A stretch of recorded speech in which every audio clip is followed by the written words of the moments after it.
All rise, vous vous levez. The International Criminal Court is now in session. L'audience de la Cour pénale internationale est ouverte.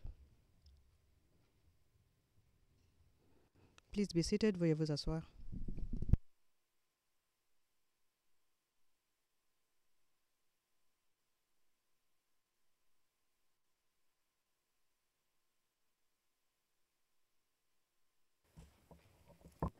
Good morning, everyone.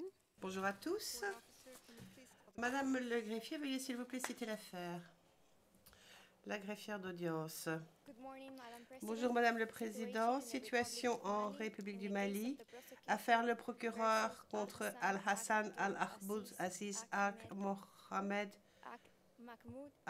Mahmoud. Référence de l'affaire ICC 0112-0118. Et nous sommes en audience publique. Le juge président. Bonjour, pourrions-nous avoir les présentations, s'il vous plaît, pour le dossier? Nous commençons par l'accusation. Bonjour Madame la Présidente. Je permets de présenter Diane Looping à ma gauche, Esham Mourad à ma droite. Derrière moi, vous avez Elena Martin Saldago, Marie-Jeanne Sardachti et Nelly Corbin. Et au dernier rang, Moussa Alafi, Yayoi Yamaguchi et Florie Huck. Et moi-même, Gilles Lutert. Je vous remercie. Merci beaucoup. The defense now, please. La défense, s'il vous plaît, Madame Taylor. Maître Taylor. Bonjour, Madame le Président. Bonjour à tous. Je suis Melinda Taylor et je représente les intérêts de Monsieur Al-Hassan. À ma droite, Madame Marie-Hélène Proux, Sarah Bafadel, Guillaume Ezouki, Mohamed Youssef, Sarah Marinier-Doucet, Doli Challa. Monsieur Al-Hassan est en prétoire d'ailleurs. Je vous remercie, le Président. Merci, Maître Taylor. Passons aux représentants légaux des victimes.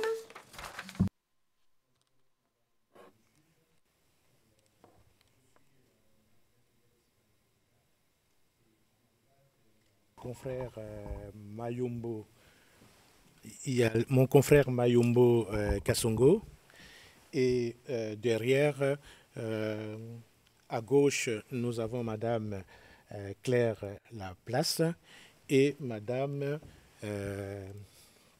Priske Biégué. Je vous remercie. Merci beaucoup. And the registry. Le greffe maintenant, Monsieur Dubuisson. Je vous remercie, Madame la Présidente. Sur le banc du greffe avec moi, il y a Marie Mathieu, juriste au Bureau des affaires juridiques, Jamila Zoubir, juriste coordinatrice, et Esteban Peralta, qui est le chef de la section d'appui au Conseil, et moi-même, Marc Dubuisson, le directeur des services judiciaires pour le greffier Peter Lewis. Je vous remercie. Merci beaucoup, Monsieur Dubuisson. So today's status. La conférence de mise en état de ce jour a été organisée pour aborder les sujets qui sont énoncés à l'ordre du jour du 13 février, écriture 587. J'aimerais donc entendre les points de vue de l'accusation, de la défense et des LRV et peut-être aussi du greffe si nécessaire sur ces questions. Et j'aurai d'ailleurs quelques questions moi-même à poser. Nous allons siéger pendant 2 séances, si nécessaire. Donc, première séance jusqu'à 11h et ensuite 11h30, 13h. J'aimerais que cette conférence de mise en état soit publique. Bien entendu, s'il faut passer à un moment ou à un autre en huis clos partiel, je souhaite que les parties et les participants me le fassent savoir. Cela dit, je tiens à vous préciser que j'aimerais que cette conférence se fasse principalement en audience publique. Et nous allons commencer dans l'ordre par le premier point. Donc, premier point, l'accusation souhaite modifier les charges et j'aimerais avoir le point de vue de l'accusation à ce sujet. Merci.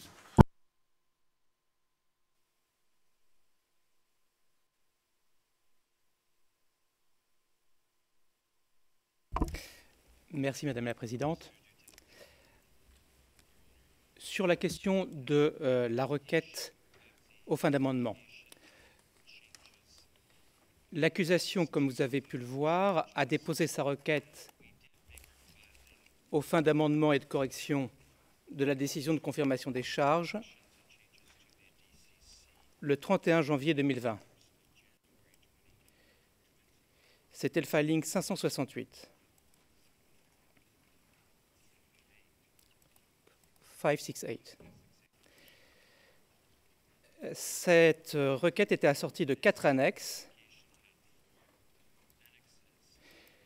et ces annexes contenaient les éléments de preuve au soutien de la requête. Cela comportait notamment les déclarations des 4 témoins P524, P636,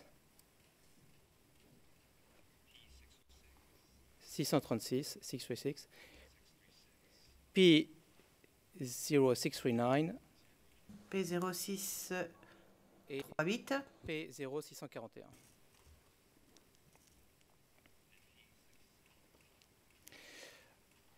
Le 5 février 2020, la défense a déposé une requête pour clarifier la question des délais applicables pour répondre à la requête de l'accusation. Et la défense sollicitait notamment 2 choses. Que la chambre préliminaire 1 fasse partir le délai pour répondre à la requête au moment du dépôt de l'évasion en langue arabe de la requête de l'accusation.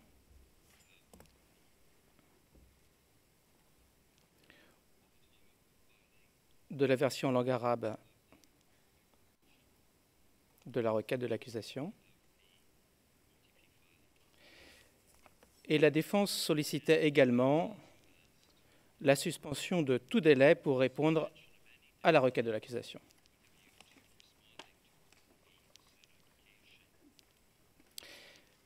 Subséquemment, le 7 février 2020, Madame la Présidente, la Chambre préliminaire 1 a fait droit à la requête de la défense aux fins de suspension des délais. Et la Chambre préliminaire a précisé qu'elle fixerait les délais pour les réponses de la défense et des représentants légaux à la requête présentée par le procureur dans une décision qui serait rendue ultérieurement.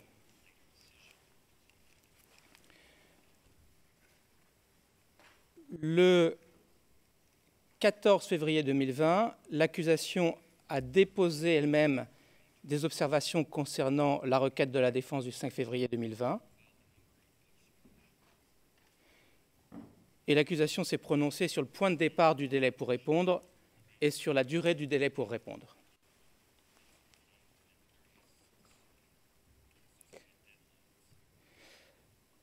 Hier, le 17 février 2020, Madame la juge, les services du greffe ont normalement déposé la traduction en arabe de la requête de l'accusation aux fins d'amendement et de correction de la décision de confirmation des charges.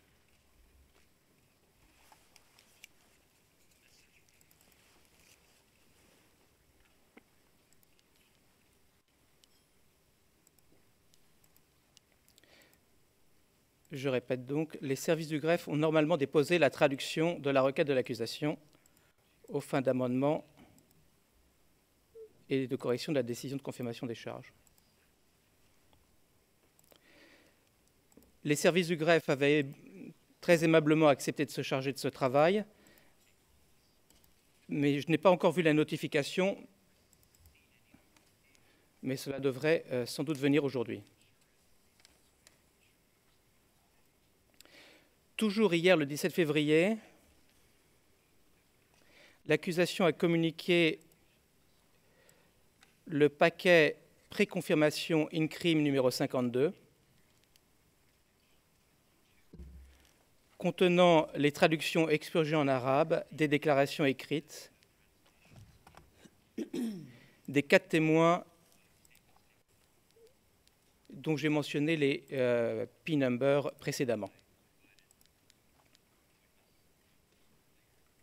Donc P0524, P0636, P0639 et P0641.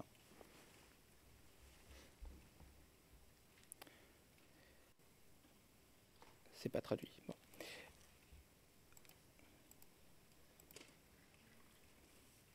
Et P636. P563. Également hier, l'accusation a déposé la version publique expurgée de sa requête aux fins d'amendement et de correction de la décision de confirmation des charges,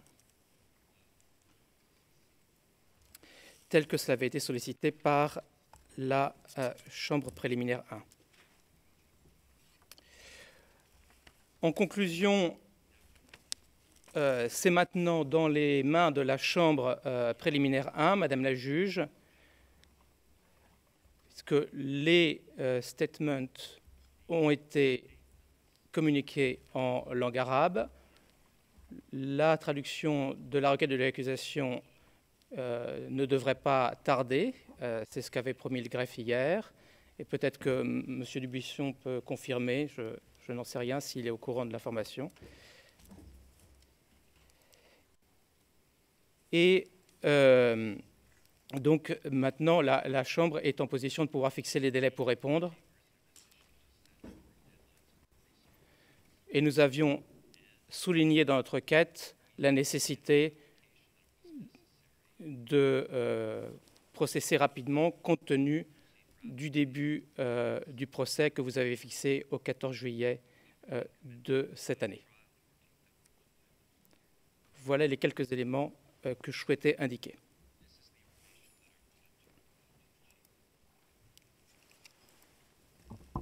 Merci beaucoup. Et avant que je demande les représentations des défenses, Monsieur Dubuisson,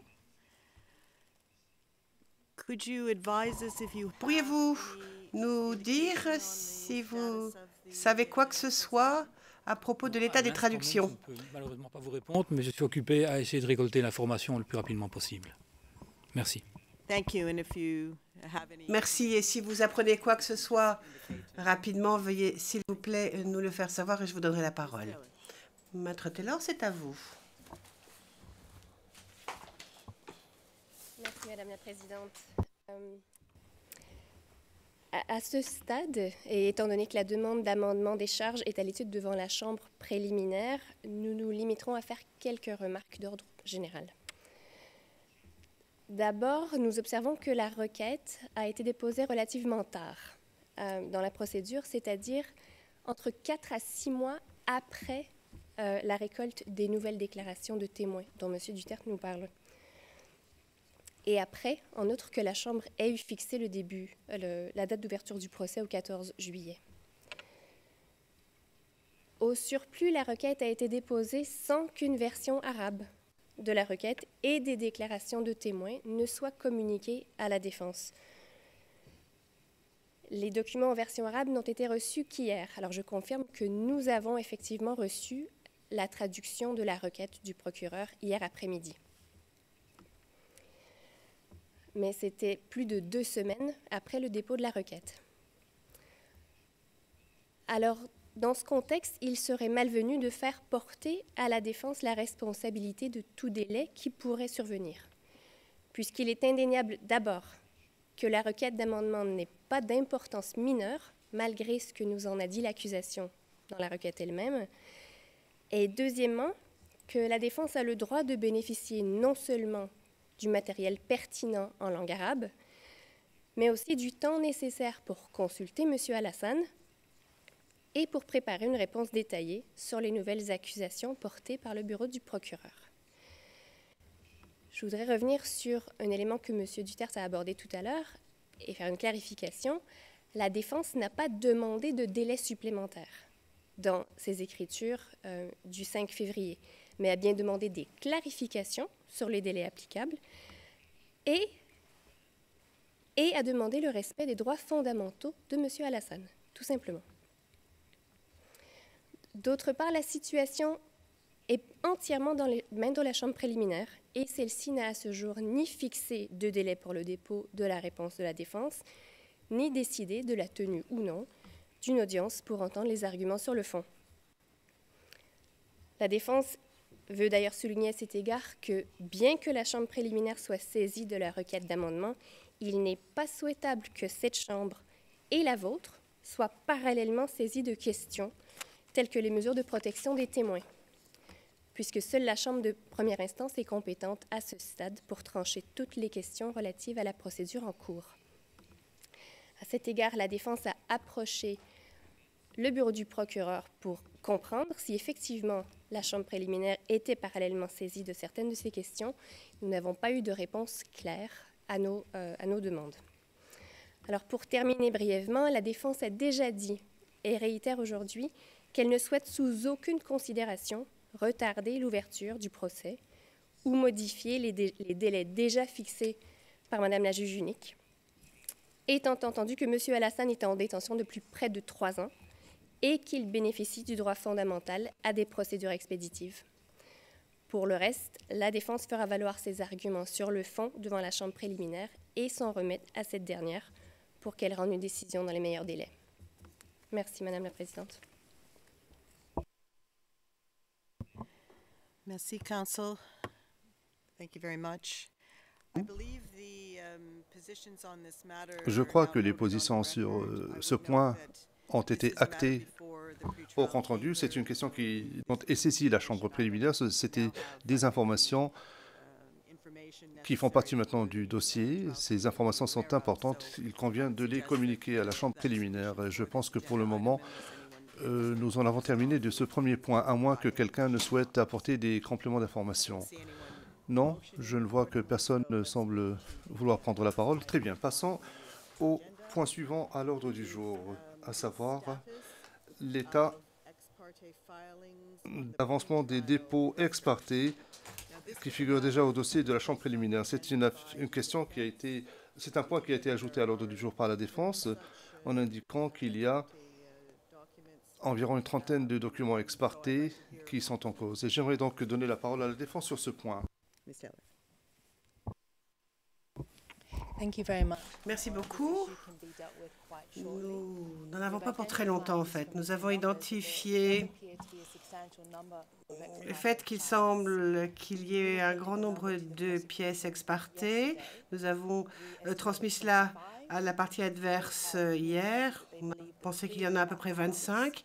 Ils nous ont dit qu'il y en aurait 3 qui seraient à nous, mais on n'a pas accès à ces 3-là. Cela, ils ont peut-être été déposés par l'ancien conseil ou le greffe. Mais ça nous laisse quand même avec 22 documents. C'est assez nombreux quand même.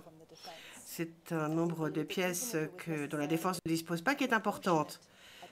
Et peut-être qu'au niveau de avant la confirmation, c'était possible, mais maintenant que nous en sommes à une étape suivante du procès, il faudrait aller autre là, parce qu'il y a une possibilité de préjudice, surtout en ce qui concerne la demande que nous avons déjà présentée concernant les interviews de M. Alassane et le fait que ces interviews auraient pu être citées dans ces fameux documents ex parte pour justifier ce qui s'est passé au niveau pré-confirmation des charges. Donc, il nous faut absolument que nous puissions parler de tout cela pour pouvoir préparer la demande qui est en cours. Nous vous demandons donc d'ordonner au procureur de revoir tous les documents ex parte au dossier afin de préparer des pièces peut-être moins caviardées si nécessaire. Merci. Merci. L'accusation, s'il vous plaît, pourriez-vous répondre? Oui, Madame la juge. Hier, vers 18h40, nous avons effectivement reçu un courriel de la Défense listant plusieurs plusieurs filings, enfin plus d'une quinzaine, sur toutes ces écritures.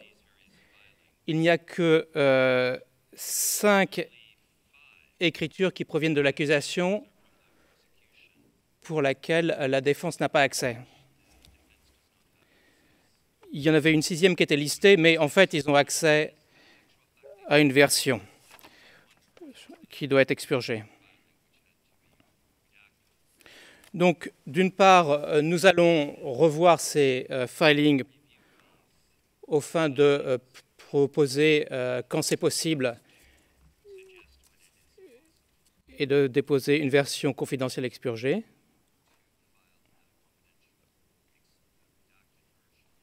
Pour le reste, ce sont des écritures qui ne viennent pas de l'accusation. Mais du coup, cela m'amène aussi à évoquer un point. Il y a aussi des écritures ex parte de la défense pour lesquelles des versions confidentielles expurgées auxquelles on pourrait avoir accès s'imposent tout aussi bien. Et donc, je pense qu'il appartient à toutes les parties de revoir leurs écritures et de faire de telles versions confidentielles expurgées. Je vous remercie, Madame la juge.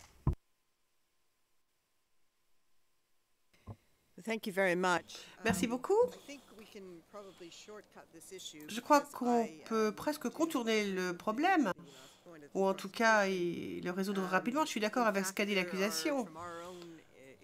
Nous avons étudié le sujet et on voit bien qu'il y a des pièces qui sont exportées, mais uniquement greffe, qui sont très concernées là. Donc je pense que la meilleure façon de procéder, c'est d'ordonner au greffe de mettre au dossier, d'ici le 26 février, une liste des véritables écritures ex parte, donc toute écriture pour lesquelles ni l'accusation ni la défense n'a accès, et ensuite que les parties concernées, que ce soit la défense ou l'accusation, ou le greffe d'ailleurs, les étudient l'un après l'autre, éventuellement pour fournir des exemplaires caviardés, voire pour donner des copies à tout le monde, une fois que ce sera expurgé. Donc, je pense que la solution trouvée pourrait être acceptable pour tout le monde. Et j'aimerais que tout ceci soit fait d'ici le 18 mars au plus tard, voire plus rapidement si c'est possible. Donc, je vous donne 2 dates butoirs et j'aimerais bien que vous vous y teniez. Merci. Monsieur Dubuisson, je vois qu'il hoche la tête, il opine du chef. Il est d'accord. Enfin, ça me semble être un geste qui reflète l'acceptation. Maintenant, passons à autre chose. Les réparations Al-Mahdi. Donc, l'impact du procès des réparations dans l'affaire Al-Mahdi. C'était la défense qui en a parlé, donc j'aimerais bien que ce soit la défense qui s'explique. Merci. Merci beaucoup. Donc, nous sommes rendus compte de cela en étudiant le plan de mise en œuvre expurgé qui a été présenté par le Fonds pour les victimes dans l'affaire Al-Mahdi. Nous ne sommes pas partis de cette procédure, donc bien sûr, nous ne pouvons pas présenter d'arguments. Mais étant que nous avons regardé les documents qui avaient été caviardés, et nous considérons que dans la phase de réparation, il y a des problèmes qui émergent qui pourraient fort bien avoir un impact sur notre affaire. Et nous voudrions vous en alerter en ce moment pour que cela puisse être pris en compte, par exemple, dans les protocoles de contact ou les protocoles de communication qui vont être éventuellement décidés par votre chambre. Il y a 3 problèmes, d'après nous, qui pourraient se faire. Premièrement, le protocole concernant le contact. Deuxièmement, les problèmes de communication en ce qui concerne surtout les demandes de participation. Et troisièmement, la possibilité que les éléments de preuve soient viciés. Et d'ailleurs, suite à des projets qui auraient été qui sont énumérés dans ce plan de mise en œuvre. Premier point. Peut-être que ce n'est pas le bon forum ici, mais nous avons étudié les écritures dans l'affaire Al-Mahdi et on a vu que le fonds pour les victimes travaille avec certaines personnes à Bamako pour mettre en œuvre le plan. Or, nous voudrions souligner le fait que ça pourrait très bien avoir un impact sur la protection des témoins, sur des questions de témoins aussi. Si les personnes identifiées par le Fonds pour les victimes dans ce but devenaient des témoins de cette affaire-ci, soit à charge, soit à décharge. Donc, nous avons l'intention de contacter la section des victimes et des témoins, le Fonds pour les victimes et la VPRS pour voir un petit peu comment gérer la situation. Évidemment, nous sommes un peu dans le flou. Alors, c'est peut-être un peu prématuré, mais j'aimerais surtout que ce soit pris en compte lorsque nous allons concevoir des protocoles de contact. C'est peut-être prématuré, mais nous aimerions que cela soit pris en compte. Deuxièmement, il s'agit de la communication de demandes de réparation qui ont été présentées dans l'affaire Al-Mahdi. Comme je vous l'ai dit, nous ne sommes pas partis en l'affaire, donc bien sûr, nous n'avons pas reçu les documents, mais il y a évidemment un lien entre les deux affaires. Tout d'abord, en ce qui concerne les faits, en ce qui concerne la destruction des propriétés, des biens culturels, et puis on voit aussi que parfois, les informations qui sont sur ces demandes de participation pourraient être fort utiles pour notre affaire. Si une demande de réparation est rejetée dans l'affaire Al-Mahdi, et si cette personne est justement un témoin dans notre affaire, le fait que sa demande ait été rejetée pourrait être pertinente. Il faudrait bien sûr connaître les raisons pour lesquelles elle a été rejetée. Mais si c'est parce que, par exemple, suite aux détails qu'ils auraient donnés sur la destruction de biens culturels ou suite aux détails qu'ils auraient donnés à propos de documents d'identification. Ça pourrait aussi être pertinent s'il y a des plans de réparation dans notre affaire aussi. Mais toujours pour les mêmes raisons d'ailleurs, sachant que les raisons pour lesquelles les demandes ont été rejetées dans une affaire pourraient être importantes dans notre affaire. Et puis,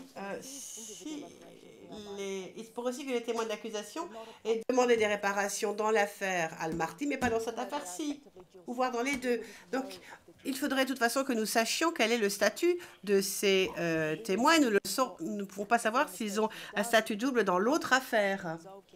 Bon, évidemment, c'est un peu prématuré, mais selon les modalités qui seront utilisées, pour les victimes qui vont participer et qui vont témoigner viva voce, nous pensons que nous pourrions recevoir quand même un exemplaire de la demande de réparation qu'ils auraient éventuellement fournie dans l'affaire Al-Mahdi.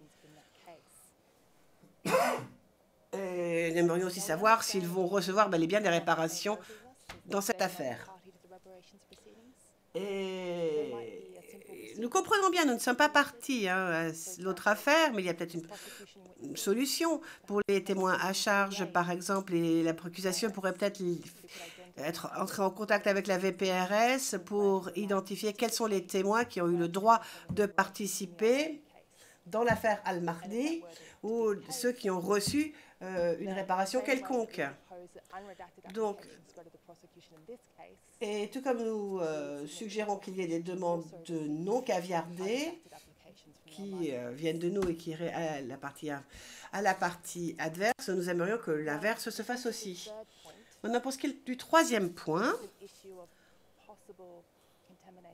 le fait que les éléments de preuve puissent être viciés ou contaminés, nous avons identifié une version expurgée du plan du Fonds pour les victimes. Un des projets, par exemple, est de créer un espace sûr où les femmes pourraient se réunir pour parler des crimes qu'elles ont subis suite à l'affaire, dans l'affaire Al-Mahdi et les conséquences, les discriminations dont elles ont souffert ensuite, et ceci pourrait être mené sous l'égide d'un psychologue bien précis. Et d'après les écritures, on a compris qu'il s'agit aussi d'une ONG bien précise. Bon, tout ça a été caviardé, mais on aimerait quand même... On n'a pas beaucoup de détails jusqu'à présent. C'est un plan admirable, certes, mais si le projet est d'activer des ONG qui vont être vraiment actives auprès des témoins qui ont demandé à participer en l'affaire, cela va peut-être créer des problèmes.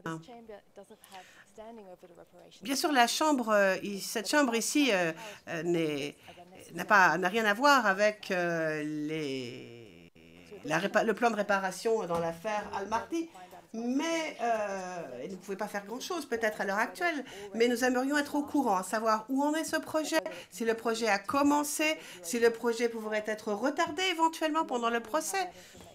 Une fois que nous disposerons de cette information, nous voulons signaler à la Chambre que nous allons sans doute revenir vers elle pour demander certains remèdes, si je puis dire.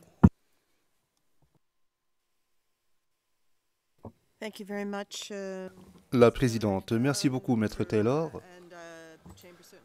La Chambre vous remercie d'avoir soulevé cette question et de l'avoir fait acter au compte-rendu afin que la Chambre préliminaire soit au courant de problèmes potentiels. L'accusation souhaite-t-elle réagir sur ce point? En général, sur les questions développées par Mme Taylor, oui, Madame la juge.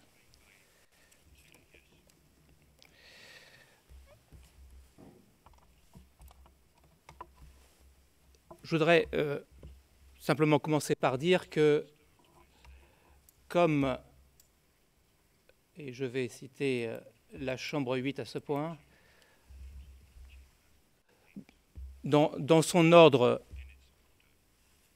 0112-0115-172, à la note de page 3, la Chambre de première instance 8 a indiqué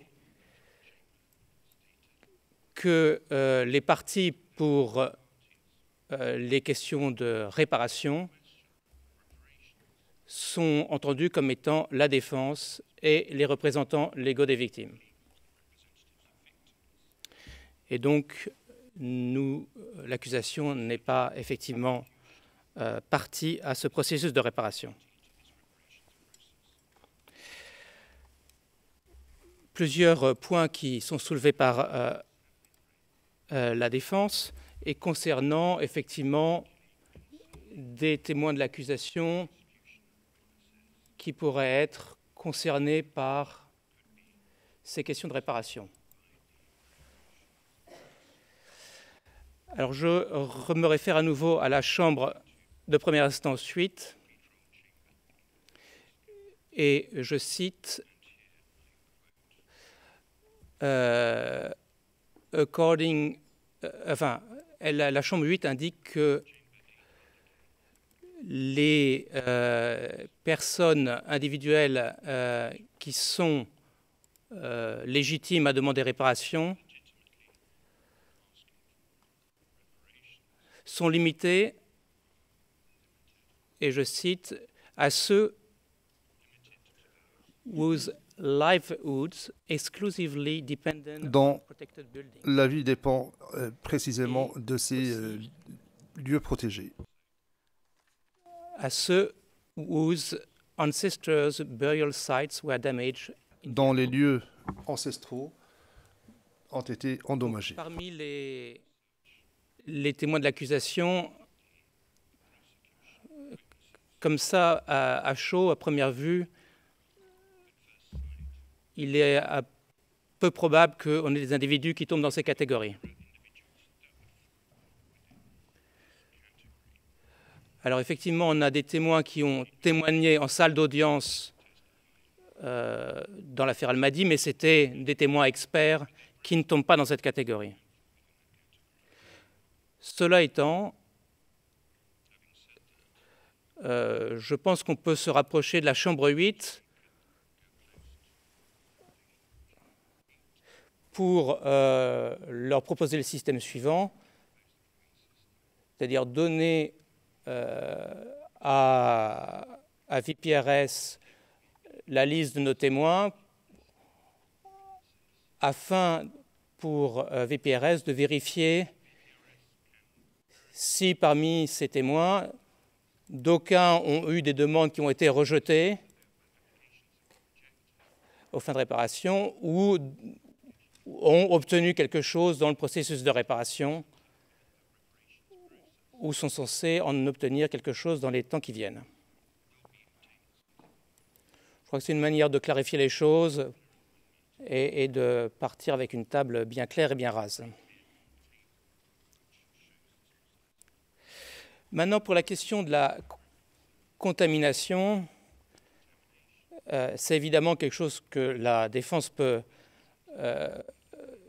faire valoir en contre-interrogatoire, mais là, on est dans le curatif et pas dans le préventif. Donc, effectivement, et ça ne dépend pas de l'accusation, qui n'est pas liée aux activités du Trust Fund, mais si des mesures pouvaient être prises pour faire en sorte qu'il n'y ait pas de telle contamination, ça serait évidemment l'intérêt de toutes les parties dans cette salle d'audience et de la manifestation de la vérité. Mais là, effectivement, s'il incombe à la défense de saisir la chambre 8 en ce sens, quitte à ce qu'on fasse aussi des observations à cette occasion. Je vous remercie, Madame la juge. Merci pour ça. Les représentants légaux des victimes, est-ce que vous souhaitez vous prononcer sur ce point? Oui, Madame le Président, merci beaucoup. Pour les inquiétudes soulevées par la défense, c'est vraiment prématuré de relever un certain nombre de points à ce stade de la procédure. Je préfère signaler qu'il y a une jurisprudence de la Chambre d'appel qui guide très bien le processus Al-Mahdi, surtout s'agissant de la confidentialité et des éléments produits et l'accès à ces éléments. J'aimerais bien ne pas m'étendre là-dessus. La jurisprudence est accessible. S'agissant des points qui sont relevés au stade des réparations, je préfère signaler que le processus de réparation est en cours et que pour le moment, il y a une procédure d'identification des demandes de réparation, des consolidations de ces demandes, et qu'aucune réparation individuelle n'a encore eu lieu. Parler du rejet de la demande de réparation pour les victimes à des réparations individuelles à ce stade de la procédure prêtera à confusion. Je serai prudent de ne pas avancer les solutions en termes de rejet, plutôt attendre que la réparation prenne fin pour le processus Al-Mahdi et qu'il y ait des victimes présentes au stade de cette procédure pour pouvoir en parler. J'aimerais bien tirer un petit trait sur le fait que la défense souligne la lecture très bien faite du plan de réparation expurgé qui note la présence de l'ONG qui est prévue pour une forme de réparation collective mais à connotation individuelle, qui n'a pas encore eu lieu. Et le fonds ne s'est pas prononcé sur cette question. Il sera prématuré, encore une fois, de pouvoir en parler en termes d'une solution, alors que le processus lui-même n'a pas encore été scellé par le fonds. C'est vrai, le fonds procédera bien à cette forme de réparation pour ce genre de victimes, mais on n'en est pas encore là. Je voudrais en terminer par une précision de taille que les organes de la procédure dans le processus Al-Mahdi veillent bien à ce que la contagion ou la contamination évoquée ne puisse contaminer, bien sûr, si je ne me répète pas, le reste de la procédure Alassane. Je vous remercie.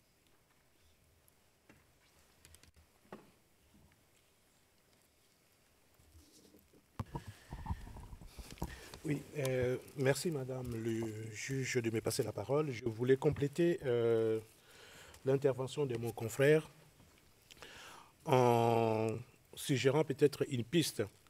Je comprends parfaitement les inquiétudes exprimées par la défense qui sont très pertinentes au regard du chevauchement de deux affaires, bien que les charges dans Al-Mahdi comme dans Alassane ne sont pas exactement les mêmes, comme vient de les soulever l'accusation.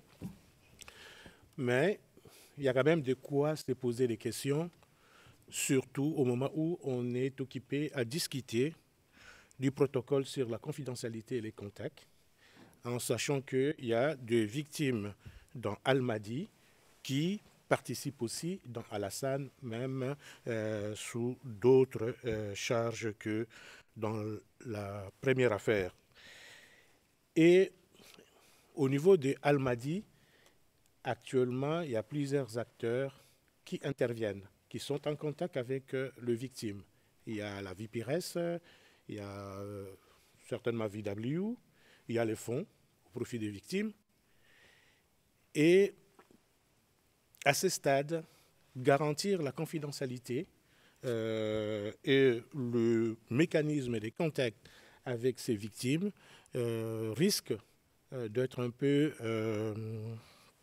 compliqué et difficile. Et je voulais faire une suggestion en dehors de ces prétoires, si les différents acteurs concernés pouvaient se mettre ensemble et essayer de baliser les pistes pour voir à quel niveau le problème pourrait se situer. Parce qu'on ne peut pas pénaliser l'affaire Al-Mahdi en suspendant les réparations qui sont en cours ou qui vont démarrer, en entendant que l'affaire Alassane progresse à un certain niveau pour voir si il est possible de lâcher prise et de laisser l'affaire Al-Mahdi continuer. Ainsi, je suggère, si en dehors du prétoire, nous pouvons avoir des réunions de travail avec la défense, évidemment, pour essayer d'épingler là où le problème pourrait se situer, avec le VPRS, avec le fonds, avec VW et les représentants légaux.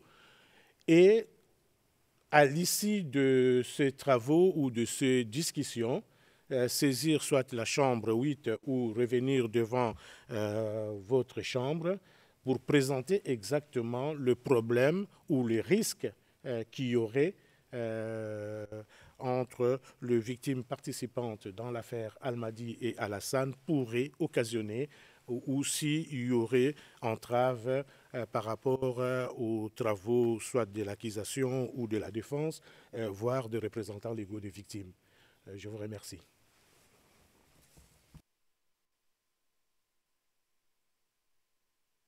Merci beaucoup. Monsieur Dubuisson, est-ce que le greffe souhaite faire des remarques à ce stade? Évidemment, il s'agit d'une question préliminaire pour le moment. Très brièvement, Madame la Présidente. Nous avons effectivement devant nous 4 paramètres dont il faut tenir compte. Il est manifeste qu'il y a des similitudes entre les deux affaires. Il y a donc des demandeurs tant pour la participation que pour les réparations maintenant dans l'affaire Al-Mahdi, qui peuvent être les mêmes. Donc effectivement, il est relativement important, en tout cas quand on pense au 3e paramètre. Quel est ce 3e paramètre? C'est le double statut, que nous ayons effectivement de la clarité sur de la clarté sur le deuxième point, qui est effectivement de pouvoir identifier qui et le rôle que certains jouent.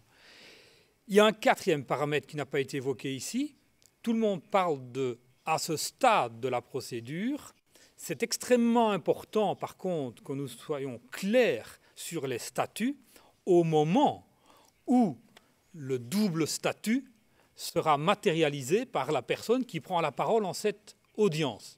Nous serons éventuellement en octobre, peut-être en novembre, peut-être voire en 2021, au moment où les réparations là auront largement progressé.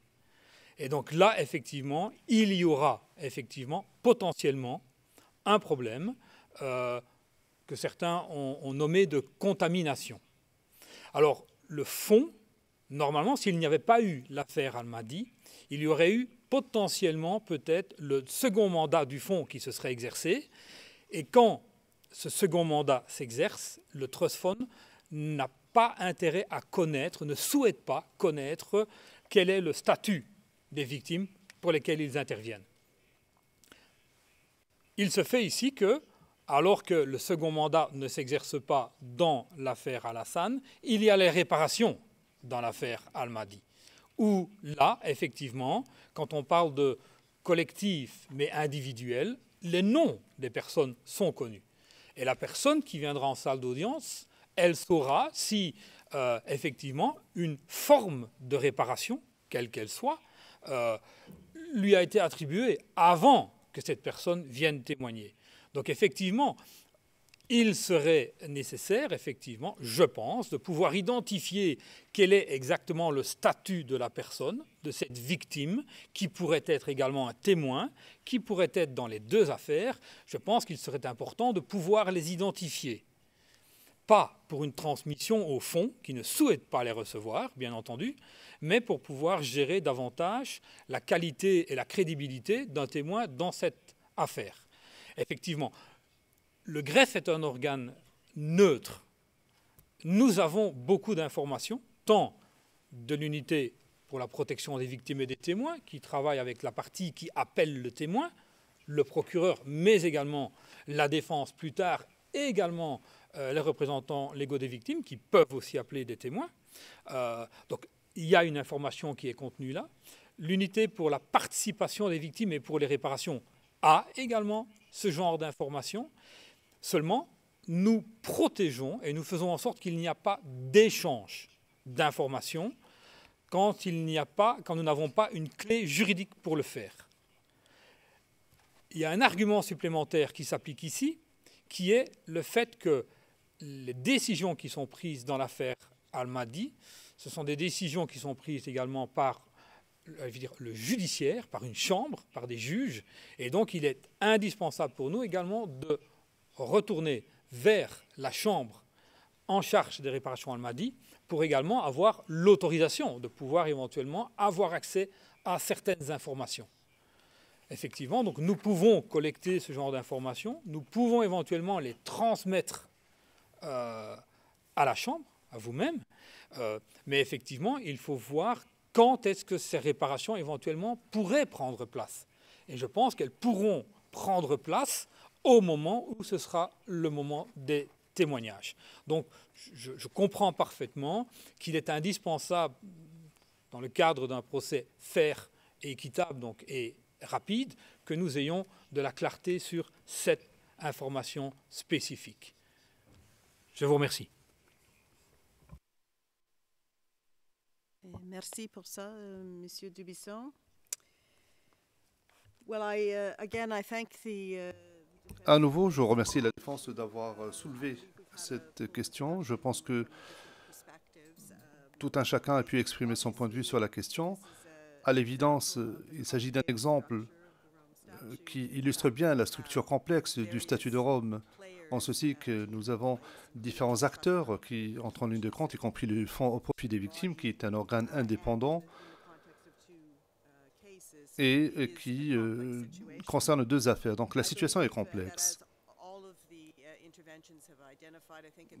Il ressort des différentes interventions qu'à ce stade, il importe de prendre langue avec entre les parties d'abord et aussi avec la section de participation de réparation afin que l'on ait plus de clarté sur les points de convergence.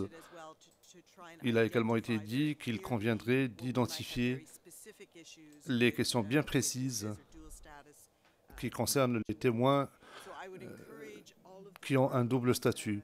Donc j'encourage les parties et les participants ainsi que les autres parties prenantes à se consulter mutuellement et d'essayer de faire progresser ce point afin que l'on puisse présenter une position beaucoup plus claire devant la chambre préliminaire. L'accusation a fait une proposition qui me semble tout à fait appropriée. Il convient à ce stade d'identifier ces points sur la base des informations disponibles. Je vous encourage donc à discuter entre vous parce que c'est une question très importante qu'il convient de garder à l'esprit. Je note également que ce n'est pas la première fois qu'il y a eu un chevauchement d'affaires. Nous avons eu l'affaire Lubanga et l'affaire Katanga, donc il existe des précédents pour voir comment la question a été gérée et examinée. Nous pouvons également nous inspirer de cela. Et à la lumière de ces paramètres, je suis sûr que les parties pourront discuter entre elles et les participants également pour faire progresser le dialogue, et j'en discuterai avec mes collègues afin que la Chambre dans son ensemble soit au courant de toutes ces questions. Nous pouvons maintenant passer au point suivant qui à nouveau a été soulevé par la défense. Il s'agit de questions logistiques liées aux enquêtes diligentées par la défense. Je crois que cette question se rapporte à l'écriture déposée par la défense le 31 janvier, ce que je l'interprète, et elle se rapporte également à une décision que j'ai rendue le 3 février, décision numéro 576. Maître Taylor. Maître Taylor, merci beaucoup, Madame le Président. D'emblée, je voudrais préciser que je vais parler principalement du rôle de la défense dans le cadre des enquêtes. Les préoccupations que je vais soulever s'appliquent également aux représentants légaux des victimes. Et pour cette raison, il conviendrait peut-être de leur donner la parole pour qu'ils se prononcent sur ces questions-là. Il n'est pas contesté, au fin du procès qui nous intéresse, que M. Alassane est indigent. Il a le droit de bénéficier d'une assistance juridictionnelle. Selon la norme 83 du règlement de la Cour, cette assistance doit couvrir l'ensemble des coûts que l'on estime raisonnablement nécessaires pour la conduite d'une bonne défense et qui sont nécessaires pour diligenter des enquêtes. Évidemment, nous n'avons pas suffisamment de collaborateurs, mais l'étiquette administrative qu'on nous impose ne devrait pas avoir l'impact sur notre capacité à mener des enquêtes dans un contexte sûr et efficace. C'est un principe qui a été reconnu par l'Assemblée des États parties, par le bureau chargé de la coopération dans son rapport qui fait partie de notre liste de sources. Au paragraphe 102 de ce rapport, l'on peut lire ceci. On ne saurait avoir de procès équitable sans mettre à la disposition de la défense les facilités nécessaires pour préparer ses moyens, notamment en ce qui concerne les enquêtes et la collecte d'éléments de preuve. Au paragraphe 104, le bureau poursuit en disant ceci. À cet égard, les conseils de la défense et leurs équipes reçoivent la même sécurité, la même assistance en matière de sécurité, assistance logistique et administrative que le personnel de la Cour. Une telle assistance est assurée principalement par les bureaux sur le terrain de la Cour, mais aussi par les bureaux des Nations Unies et par les États.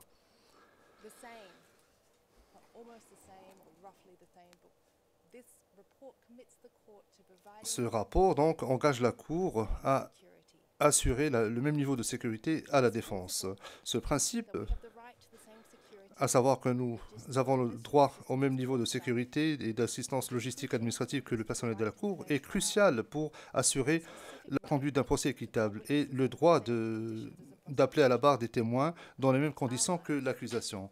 Nos vies, ainsi que celles des personnes avec lesquelles nous avons une interaction, ne valent pas moins du simple fait que nous sommes de l'autre côté de la salle d'audience. Et si la Cour a l'obligation de prendre toutes les mesures de précaution nécessaires, elle a l'obligation également d'assurer les mêmes conditions à la défense et aux missions de la défense qui sont approuvées et financées grâce au régime d'aide juridictionnelle de la Cour. Et c'est quelque chose que le greffe a confirmé de façon expresse lors d'une consultation sur l'aide juridictionnelle en 2018. Et je vous renvoie à notre liste de sources.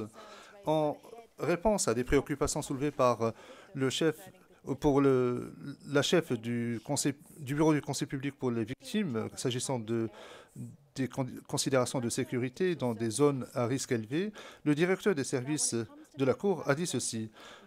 S'agissant des évacuations médicales, des situations d'urgence, le système d'évacuation médicale de la Cour prend en charge toutes ces questions. Donc c'est le système de la Cour et non pas celui de la défense. Il convient également de noter que dans les lignes directrices de 2014 sur les intermédiaires, la Cour a précisé au principe numéro 5 ceci. La Cour a l'obligation de gérer les risques en matière de sécurité que courent les intermédiaires quand ces risques découlent de l'interaction entre les intermédiaires et la Cour et l'exécution des mandats des intermédiaires au nom de la Cour. Et si cette obligation est accordée ou concerne également les intermédiaires, alors il en va de même pour la défense. Les conseils de la défense sont désignés, bénéficient de l'approbation de la Cour et voyagent avec du personnel de la Cour. Mais ces principes et ces engagements, à notre sens, n'ont pas été appliqués en l'espèce. En effet, nous n'avons pas bénéficié du même niveau d'assistance administrative et logistique auquel la Cour s'est engagée. Elle nous a promis de pouvoir bénéficier du système d'évacuation médicale, mais cela n'a pas toujours été respecté. Nous avons indiqué, au fin du compte-rendu, que pour nous acquitter de nos responsabilités à l'égard de M. Alassane, pour présenter nos moyens, nous devons nous déplacer dans certaines zones où nous devons rencontrer des témoins ou effectuer des transports judiciaires, y compris à Tombouctou. Pour cette raison, nous avons demandé au greffe, le 22 août de l'année dernière, de procéder à un examen de la faisabilité de la sécurité de telles missions. Nous avons présenté un plan détaillé, un plan de mission détaillé au début de décembre. Et le 3 décembre, nous avons demandé à obtenir un éclaircissement. Que se passerait-il si l'on devait être évacué ou s'il y avait des risques à notre sécurité? Et ce jour-là, pour la première fois, le greffe indiquait sur son site que nous devons obtenir notre propre assurance pour ce genre de mission. Non pas uniquement une assurance pour ici à La Haye, mais pour les zones où il y a des risques à la sécurité. Et ce n'est pas une position qui est compatible avec les politiques en matière d'aide juridictionnelle, et cela va à l'encontre des engagements pris par la Cour devant l'Assemblée des États parties. Et la circulaire ne contient pas d'informations détaillées sur le type d'assurance ou d'assureur qui pourrait nous offrir une telle couverture dans ce genre de situation. Nous avons entendu que l'association du barreau de la CPI était en discussion avec le greffe sur cela. À la fin de décembre, il y a eu une réunion où nous avons appris que pour monter à bord d'un avion des Nations Unies, nous allons devoir signer une exonération de responsabilité, ce qui veut dire que s'il devait y avoir un écrasement d'avion, des suites d'un accident ou de négligence, nous n'aurions pas de recours contre les Nations Unies. Si vous êtes fonctionnaire de la CPI, si vous avez un contrat, vous êtes consultant, si vous êtes intermédiaire ou interprète, il n'y a pas de problème parce que la Cour vous indemnise pour tout cas de décès, de blessure ou de dégâts subis dans l'exercice de vos fonctions officielles. Mais jusqu'à présent, le greffe a refusé de colmater la brèche et de confirmer que nous bénéficierons d'une protection similaire ou équivalente si nous signons cette exonération de responsabilité. Et s'il se trouve que notre assureur ne nous couvre pas dans de telles éventualités. Et après cette révélation choquante, nous avons appris également que si les Nations Unies décidaient de facturer la Cour pour un quelconque service fourni dans le cadre d'une mission de la CPI, le greffe pourrait à son tour, nous facturer à titre personnel pour ces services. Et cela n'émargerait pas au budget de l'aide juridictionnelle, mais cela émargerait à mon propre budget, comme s'il s'agissait d'un voyage que j'avais effectué au Mali pour y passer des vacances. C'est une forme de discrimination arbitraire et inacceptable, car il n'y a pas de politique qui nous explique que nous serions responsables. Cette notion est venue de nulle part. Je ne vois pas ce qui pourrait justifier qu'il y ait une discrimination entre les équipes de la défense et de l'accusation, étant donné qu'il existe un accord entre la CPI et la MINUSMA sur ce point et que les dispositions sont les mêmes. Les dispositions de cet accord sont les mêmes que ce qui existe entre la CPI et d'autres bureaux sur le terrain des Nations Unies.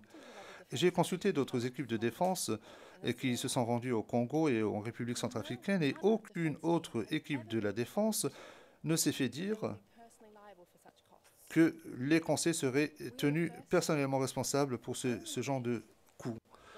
Nous avons appris que nous étions la première et seule équipe qui serait responsable pour tout coût qui pourrait être transféré par les Nations Unies à la CPI, conformément à un accord survenu entre la CPI et les Nations Unies.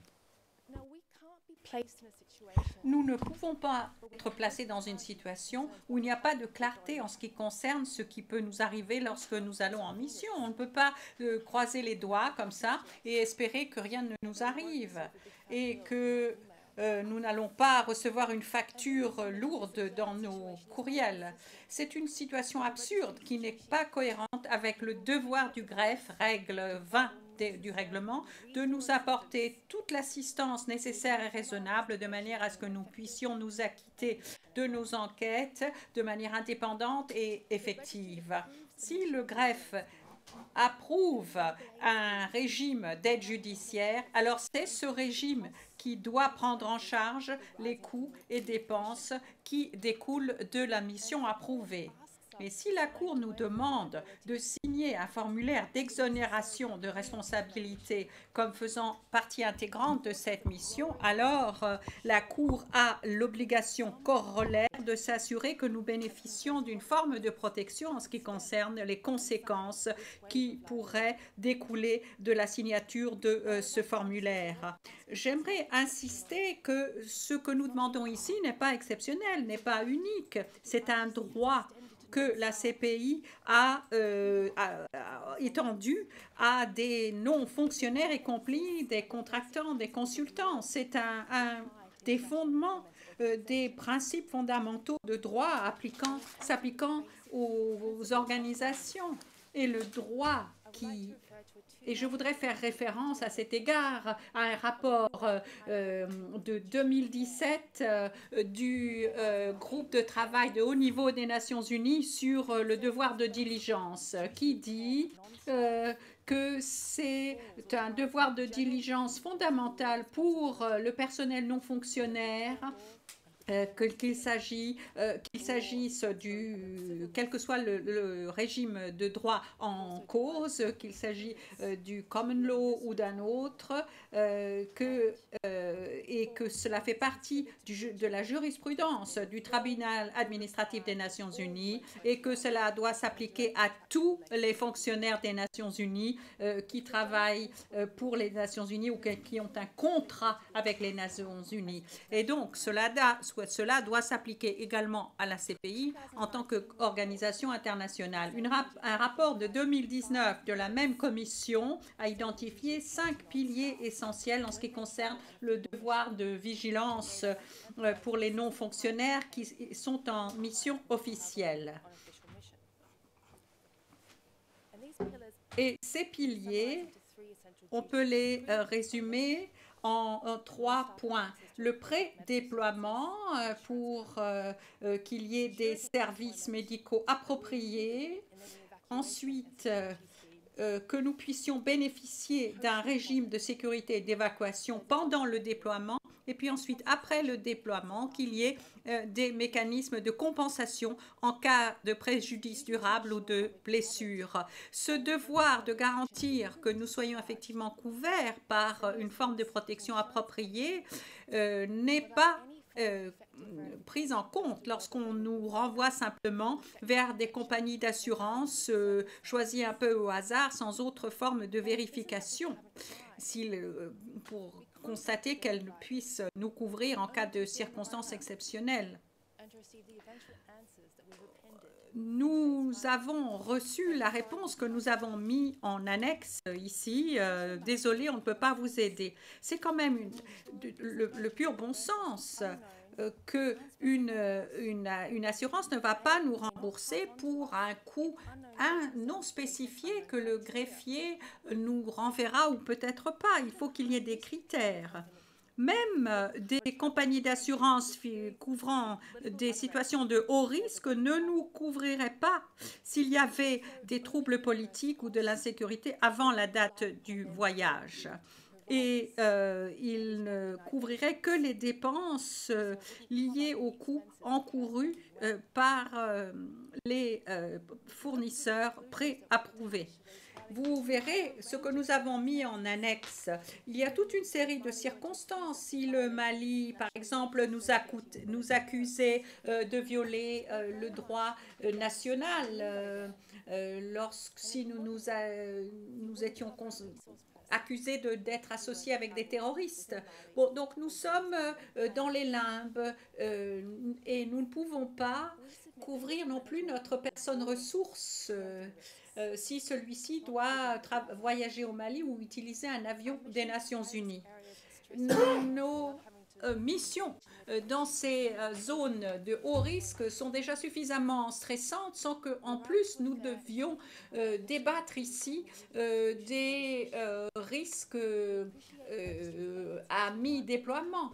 Nous devons absolument avoir une solution immédiate à ce problème. Nous comprenons que le greffe déploie des efforts à cet égard et qu'il y a des groupes de travail qui vont trouver une solution, mais on ne peut pas attendre, étant donné que la Cour s'est engagée publiquement à nous fournir le même niveau de sécurité, le même niveau logistique et la même administration que l'accusation. Nous devons pouvoir bénéficier de ce type d'assistance dès maintenant. Cela doit s'appliquer à cette affaire. Nous devons absolument avoir la garantie que nous avons ce filet de sécurité et qu'il n'y a pas de lacunes ou de failles et qu'on nous laisse là-bas sans aucune protection effective de la part de la Cour. Nous voudrions savoir à l'avance que la Cour effectivement est là pour nous fournir cette protection, de manière à ce que nous puissions continuer à effectuer ces missions d'une manière équitable et effective, en toute sécurité. Merci, le Président. Merci. À ce stade, je vais donner la parole au greffe. Pour les entendre, Monsieur Dubuisson, est-ce que vous avez des commentaires à faire à cet égard? Je constate qu'il y a déjà une décision qui a été prise par la juge unique sur cette question. Je vous invite à la garder à l'esprit. Mais à la lumière des réparations, je suppose que vous avez des commentaires à faire à ce stade. Et si vous me le permettez, j'en aurai pour une dizaine de minutes d'intervention. Alors tout d'abord, je tiens à dire et à préciser que nous, le greffe, nous ne laisserons jamais et nous n'avons jamais laissé une personne, où que ce soit, sans assistance. On a même pris des risques pour éventuellement pouvoir assister des personnes. Donc je souhaite rappeler que le greffier, dans le cas qui nous occupe, a à cœur de fournir aide et assistance à tous les conseils de la défense, telle que c'est sa responsabilité en vertu de la règle 20 du règlement de procédure et de preuve. Donc ici, je pense qu'il est indispensable que nous soyons très précis sur le champ d'application de certaines règles qui sont manifestement mixées, je dirais, et ce qui rend effectivement l'intervention confuse et donne une perception que nous n'agissons pas correctement.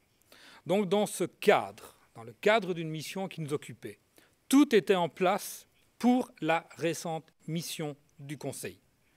Le blocage est venu, comme il a été souligné, du refus de la défense de signer un waiver qui s'applique à tous ceux qui bénéficient des services des Nations Unies sans distinction, que ce soit des membres, employés de la Cour ou pas. Le greffe était depuis plus de 2 mois en communication avec les services des Nations Unies, que je tiens à remercier par ailleurs de toute l'assistance que nous recevons de la part des Nations Unies, spécifiquement, et non seulement sur le terrain, mais aussi à New York, parce qu'il y a un grand travail diplomatique qui doit être fait pour arranger les déplacements de la défense. Ces efforts sont considérables et ont été vains au final. Cependant, le greffe n'est pas maître des conditions et exigences des Nations Unies, notamment de la signature d'un waiver dans certaines occasions. Le greffe a donc rempli ses obligations pour l'organisation de la mission, qui fut ensuite annulée par le Conseil, ne souhaitant pas se conformer aux exigences des Nations Unies.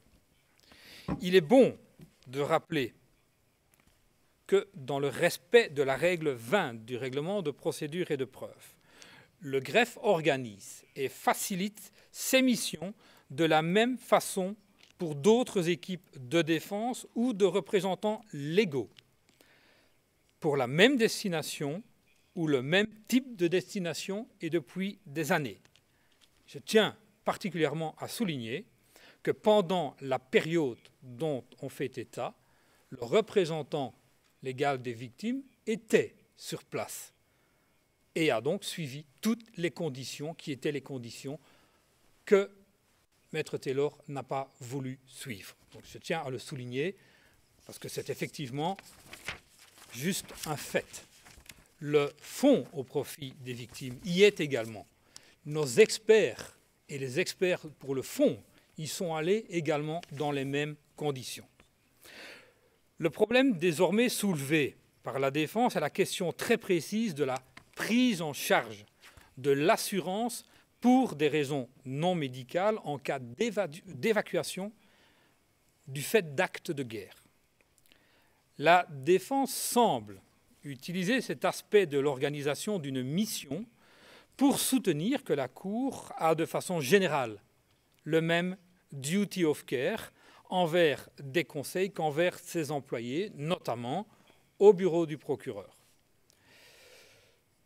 Cependant, ces questions n'ont pas le lien entre elles. Encore une fois, il ne s'agit pas d'un débat sur le duty of care de la Cour, mais bien plus sur le champ d'application de la règle 20 du règlement de procédure et de preuve et jusqu'à quel point le greffe peut faciliter le travail de la défense. Tout d'abord, il convient de rappeler que quelle que soit la nature de l'évacuation pour des raisons médicales ou de sécurité, toutes les équipes de défense, excepté les personnes ressources locales, sont évacuées par les Nations Unies du moment où elles se sont conformées aux conditions des Nations Unies et que la Cour a conclu pour le bénéfice des conseils des arrangements avec les Nations Unies. C'est dans ce cadre-là que la Cour prête assistance aux équipes de la défense. Maintenant, il est une réalité financière selon laquelle les Nations Unies fournissent un service à la Cour, évacuation des personnes, protection des personnes, et ce service, une fois rendu, ces services peuvent être facturés à la Cour. Ils peuvent, ils ne le sont pas automatiquement. Donc la Cour alors paye la facture pour le service rendu, qui est l'évacuation, et peut ensuite se retourner, bien sûr, vers les conseils, qui ont contracté une assurance avant tout départ en mission. La requête de la défense semble encore différente. Elle concerne la prise en charge des soins en cas de maladie ou de blessure, des frais de rapatriement d'un corps ou des funérailles en cas de décès. C'est encore un autre problème, différent des frais d'évacuation. Il faut donc savoir exactement de quoi on parle. Le Conseil semble vouloir bénéficier du système des employés de la Cour, notamment ceux du bureau du procureur, au nom de l'égalité des armes. C'est une position qui ne peut être étudiée sans avoir le système actuel en tête et dans sa globalité. Pour les employés qui ont une situation contractuelle avec la Cour, entre autres les employés du bureau du procureur, les consultants, les contractants individuels. Ils sont couverts par l'appendice D, c'est un peu technique, et reçoivent une compensation en cas de décès, blessure ou maladie liée à l'exercice de leurs fonctions. En anglais, on parle de compensation for service incurred, death, injury, illness. Jusqu'à présent, et pour toutes ces années passées où le Conseil est inscrit sur la liste des conseils de la Cour, il est de notoriété publique que le système est différent pour les conseils, car ils sont indépendants du fait de leur statut de profession libérale, de personnes extérieures à la Cour et de leurs obligations en tant que telles d'avoir leur propre assurance. Les conseils sont bien au fait de leurs obligations, leurs honoraires et les charges professionnelles, par ailleurs, sont calculés de façon à pouvoir permettre au conseil de payer ces assurances. On ne parle pas non plus de sommes énormes.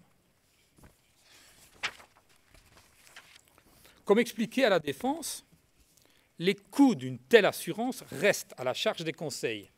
Et même si la politique sur l'aide judiciaire reste silencieuse sur la compensation que devraient recevoir les conseils en cas de décès, blessure, maladie, les discussions à mener sur une éventuelle réforme de cette politique, et notamment si elle doit faire partie des charges professionnelles, dépassent largement le cadre de l'audience d'aujourd'hui. En effet, il s'agit désormais de changer la politique de l'aide judiciaire, comme semble le proposer la défense, ou de faire changer le statut d'indépendance des conseils pour qu'ils bénéficient de l'appendice D, et donc qu'ils signent un contrat avec la Cour. Ces discussions ne sont pas à prendre à la légère et dans l'urgence. L'accord de l'Assemblée des États parties serait évidemment requis, car ces propositions ont toutes un coût. C'est la raison pour laquelle le greffe envisage toutes les options possibles et notamment, de façon plus réaliste, étudie la solution qui consiste à coopérer avec le barreau, le ICCBA, pour voir notamment si une assurance groupée, une assurance de groupe, notamment avec certains partenaires, ne serait pas possible. La relation contractuelle, et j'en terminerai, est avec leurs clients via le mandat de représentation et non avec la Cour. La Cour n'est pas le client des conseils du fait de l'aide judiciaire. L'aide judiciaire est uniquement un moyen pour rémunérer les conseils du fait de l'indigence des personnes détenues. Ainsi, ce n'est pas parce qu'un conseil est payé par l'aide judiciaire que la Cour aurait automatiquement un duty of care. Accepter ce postulat reviendrait à faire une différence entre les conseils de clients indigents et ceux qui ont des clients non indigents. Or, la Cour et le greffe doivent avoir les mêmes obligations envers tous les conseils. Ces obligations sont précisées à la règle 20 du règlement de procédure et de preuve et ne doivent pas être confondues avec la question en cours de résolution avec la collaboration du barreau, du ICCBA, sur ce qui doit prendre en charge les coûts d'une assurance couvrant les frais d'évacuation de la défense en cas d'acte de guerre. Je vous remercie.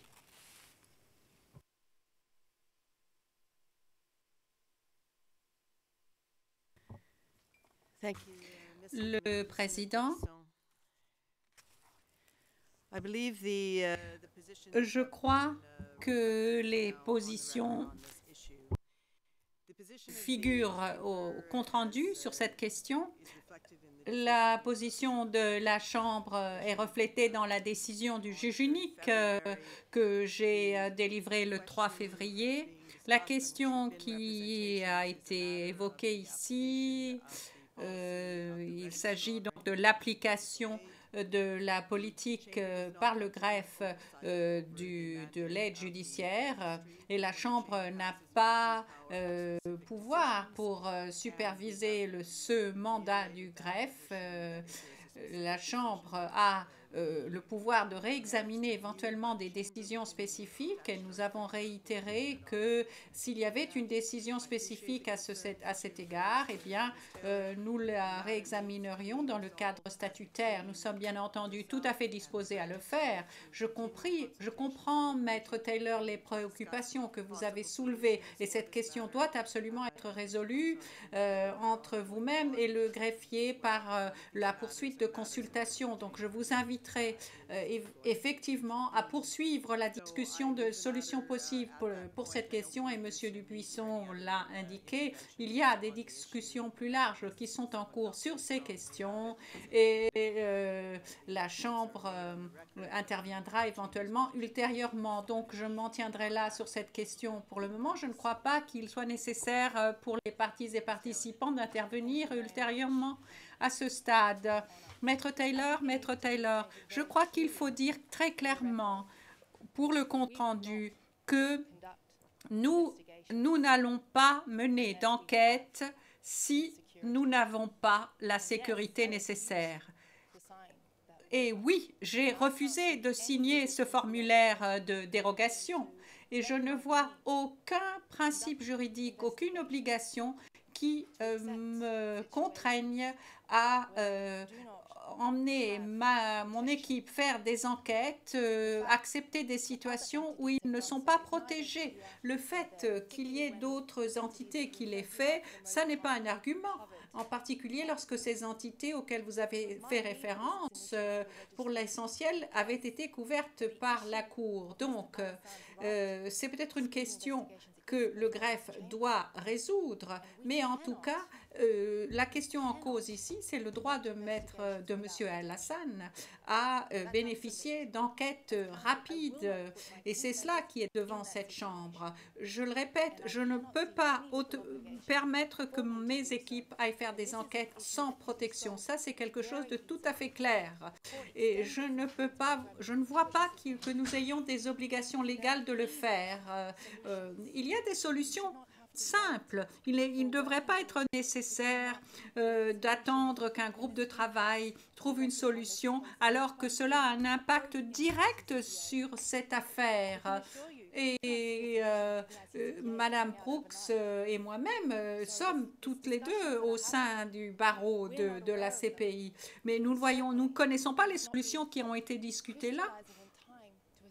Et nous avons du mal à croire que ces solutions, en tout cas, puissent être suffisamment opérationnelles pour être d'application dans cette affaire. Donc, nous voulons une solution transitoire. Nous demandons que ce soit réglé. Nous voulons une position du greffier à cet égard. Il y a une politique d'aide judiciaire qui est maintenant en cours d'élaboration depuis 3 ans. Nous voulons une solution maintenant, c'est un principe fondamental. Nous ne pouvons pas trouver comme ça une assurance. Il y a des failles dans ces assurances. Et si nous sommes évacués vers un pays et qu'on nous dit qu'il faut que nous soyons opérés et que notre assurance ne couvre pas cette chirurgie, par exemple, nous aurons besoin d'assistance. Donc, avant d'entrer dans l'avion, il faut que nous soyons sûrs que nous allons pouvoir bénéficier de cette assistance. Et il ne faut pas que tout cela intervienne après coup. Le président, merci, Maître Taylor. La question qui a été soulevée devant cette Chambre, c'est effectivement dans le cadre de la politique d'aide judiciaire. Et nous avons pris une décision sur cette base. Et si vous souhaitez déposer une requête dans le cadre des obligations de la Chambre, article 667.7, et que, à votre avis, c'est une question d'équité de la procédure, eh bien, vous avez la liberté de le faire. Effectivement, nous allons débattre de cela inter partes. Nous voulons inclure les participants. Nous n'allons pas trancher sur cette question aujourd'hui. Il faut que vous leviez cette question d'une manière qui permette aux parties et aux participants d'intervenir ainsi qu'au greffe. Mais il faut il faut avancer sur cette question dans ce contexte.